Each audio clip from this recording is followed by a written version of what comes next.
Good morning. So we'll continue with motivation. Today we're going to Maslow's hierarchy of needs. For Maslow, he argues that workers are motivated because they have to meet certain needs. That means they need to satisfy their needs. And each need has a duration in terms of when it can motivate them. So as soon as one need is done, they look forward to the next need. That's about Maslow.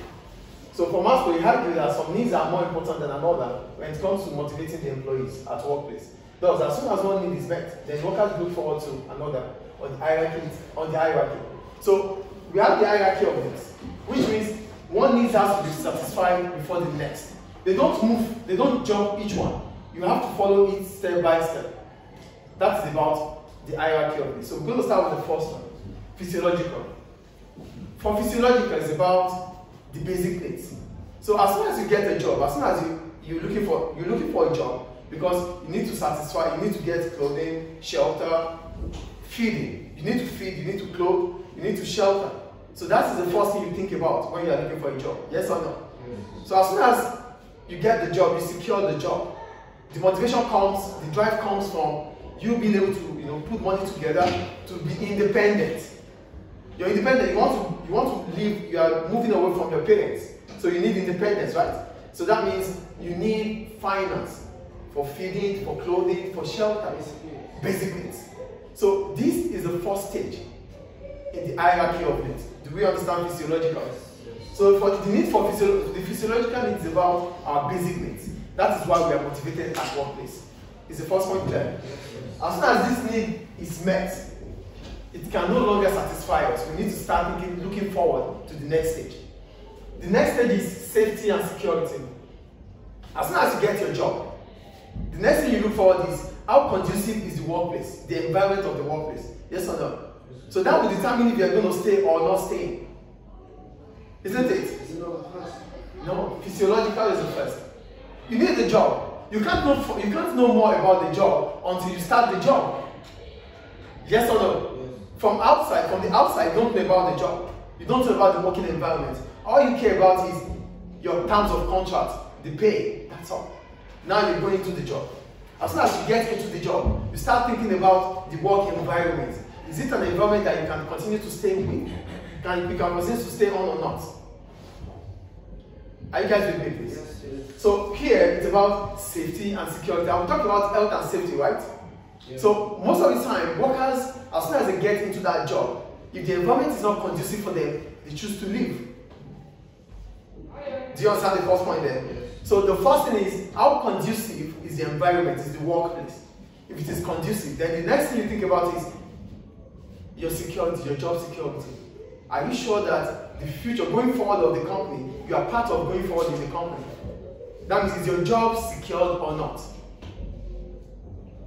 So you're going to work hard to ensure that you can secure your position in that company. Yes or no? So that is another motivation.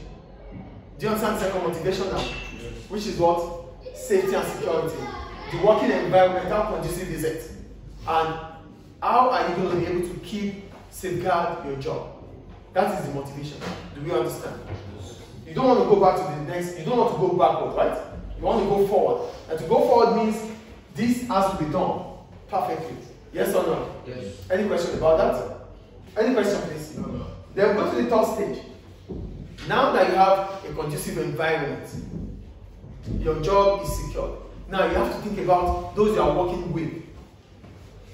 Yes or no? Yes. The workplace is fine, but now you think about your colleagues, communication system, policies, procedures in the company. How are they?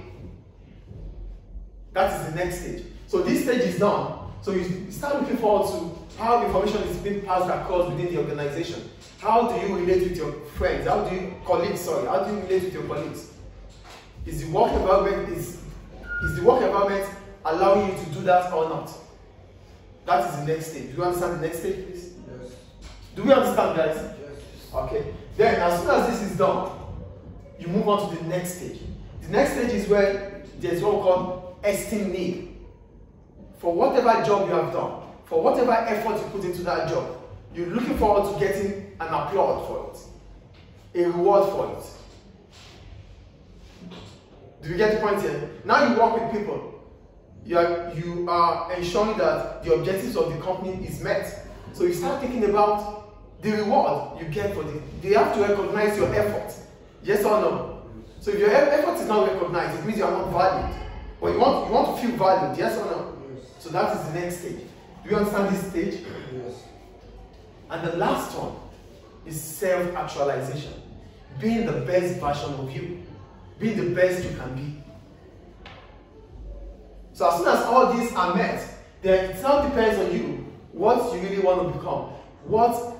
Are you able to make decisions? Are you able to do things on your own? This is self-actualization. Being the best part of me. How am I right now? How was I before now? Yeah. So I'm becoming better than what